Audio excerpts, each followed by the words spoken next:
Hello guys, welcome back to another video and this is my fourth vlog, gadget review. Magre-review ako ngayon ng gadget, to be specific ano po siya, cellphone. And let's start. Ito nga pa pala yung re-review kong gadget. Cellphone po siya ng kapatid ko, Samsung din. Kita niyo po sa likod. Samsung din yan. Ayan, simulan natin sa resolution niya. Meron siyang 6.5 inch Super AMOLED display enhanced with vision booster, creates smooth, bright and vivid viewing experiences with up to 800 nits brightness and 900 Hz refresh rate and a low blue light display for eye comfort. Maganda to, para ano siya, meron siyang parang sa radiation. And yung screen size naman niya is 6.5 in the full rectangle and 6.3 accounting for the rounded corners.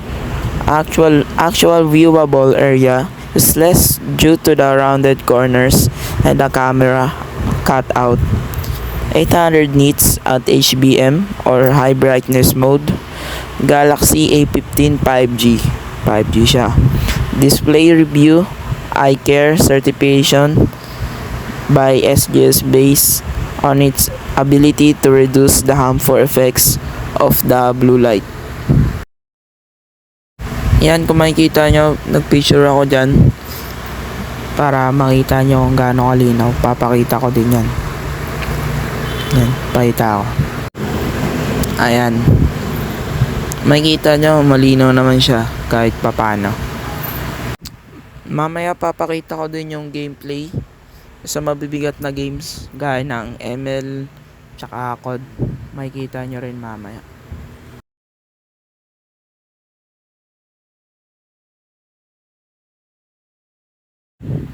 Open ko lang dito yung ML. Wait lang natin mag-loading.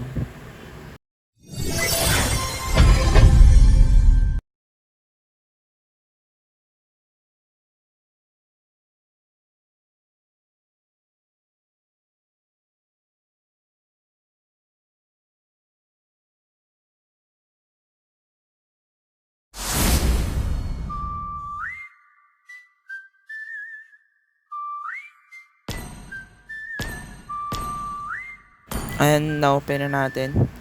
Makikita nyo, meron siyang super tsaka ultra yung max graphics niya, which is good kasi nagpapasmooth yan ng gameplay tsaka ng experience mo sa laro. Mamaya makikita nyo rin yung gameplay ko. Ito, papakita ko. Stranded in the ocean, dried out tears of sorrow, lacking all emotion, staring down the barrel, waiting for the final gates to open to a new tomorrow.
Ayan, nakita nyo na.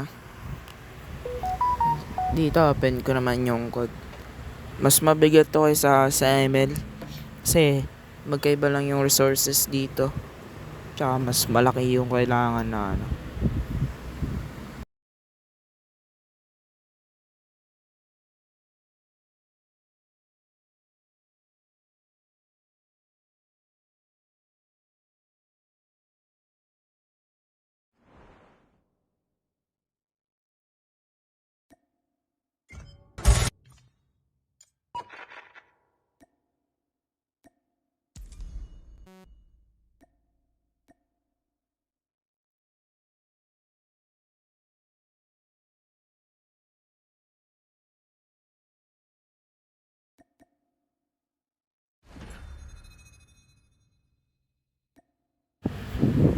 Pakita ko lang din dito yung gameplay ko sa mismong laro para kayo na rin mag-judge kung medyo smooth ba siya.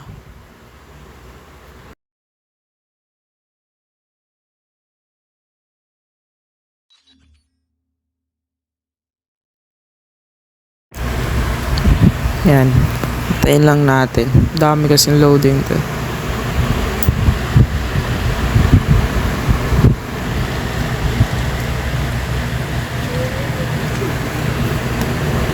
Naka 6.5 FHD plus Super AMOLED pala to.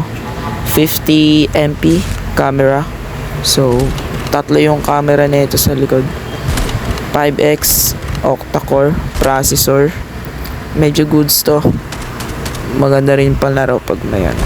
Tapos, pinakamaganda pa dito, naka super fast charging siya. Kaya kapag mabilis malobat, madali lang din mapuno. Yun lang din yun.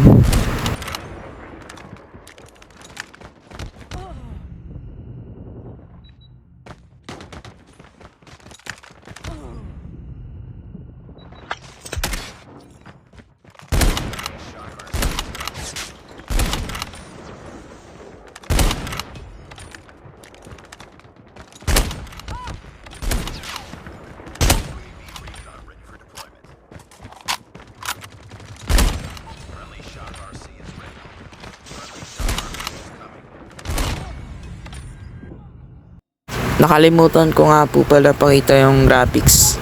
Ito po yung graphics niya. Hanggang medium lang siya. Tsaka high graphics. Medium frame rate, tas high graphics lang siya. Tas ito naman yung gameplay ko sa naka-high na graphics. Medyo fast forward lang konti.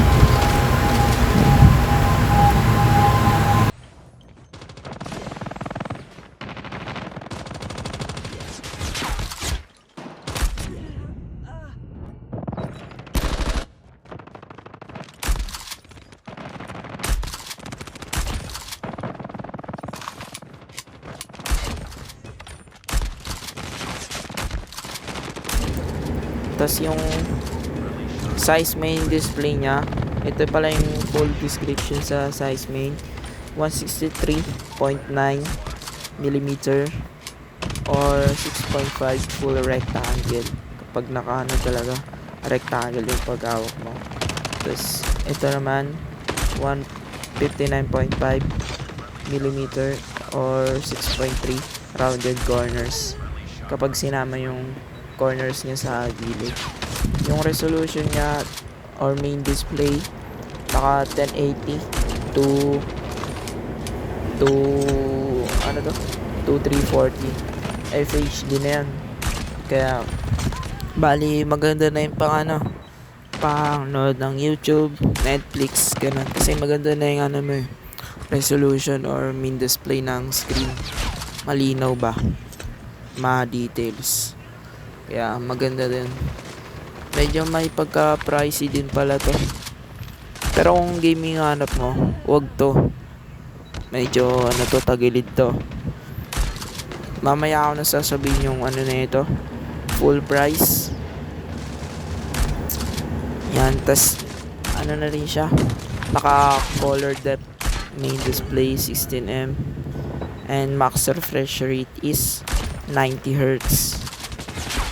Dito naman sa camera niya, naka rear camera resolution multiple 50.0 MP up to 2.0 MP. Tapos yung rear camera niya, F number multiple, F1 o yung unang camera is 8.8, yung F2 0.2, tapos yung F2 left is 0.4 na isa. Yung camera naman niya or rear camera, naka autofocus po siya. So bali naka ano talaga siya sa subject na pipicturean or bibidyoan mo.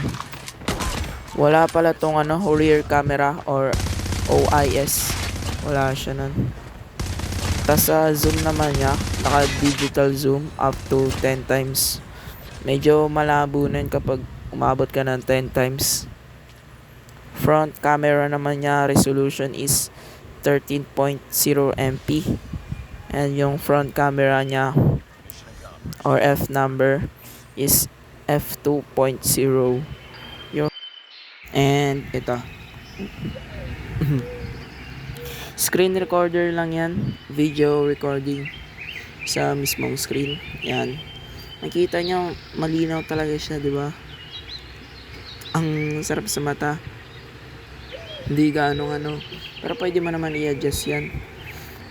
Dahil po malinaw yan, dahil sa 1920 to 1080p yung resolution niya. 30 fps na po yun. So, smooth talaga yun kapag ganun. Tapos yung storage niya or memory, meron tong 8GB memory. And yung storage niya, 256GB. Yun, laki na nun. Ang laki na nun. Kumbaga kapag malalaki yung mga storage ng laro mo, yun, kaya mo talaga mag-download nun. Hindi ka magkakaproblema. Tapos dito sa external support, meron tong micro SD up to 1TB. 1TB yun. Tapos naka dual SIM na pala to. Yan. Actually, parang common naman na yung dual SIM sa ngayong panahon. Type-C din pala to. Yung USB version niya is 2.0 version. Meron tong location technology gaya ng GPS, GLONASS, Beidou, Galileo, QZSS, and meron tong ear jack na 3.5mm stereo. Yan. Naka Wi-Fi direct siya, yes. Bluetooth version 5.3. NFC, yes, meron tong NFC. Yung mga sensors naman nito, meron tong accelerometer, fingerprint sensor, gyro sensor, geomagnetic sensor, light sensor, virtual proximity sensing. So, magaganda na yan panlaro or pang YouTube. Physical specification, meron tong dimension o yung lapad niya, HD with 160. Ay, hindi pala ito yung parang ganun. Tapos yung weight niya 200G. Nabanggit ko na rin pala to. Yung battery naman nito, meron tong internet usage time LTRs up to 19. Video playback time hours up to 21. Yung battery capacity naman nito is merong 500 mAh typical. Hindi po siya removable. Audio playback time hours is up to 106. Yan. Audio and video naman, wala tong stereo support. Yung video playing format niya is MP4, MB, M4V, 3GP, 3G2, AVI, FLV, MKB, and WebM. At yung price naman po nito ay umaabot ng 12,990. Almost 13,000.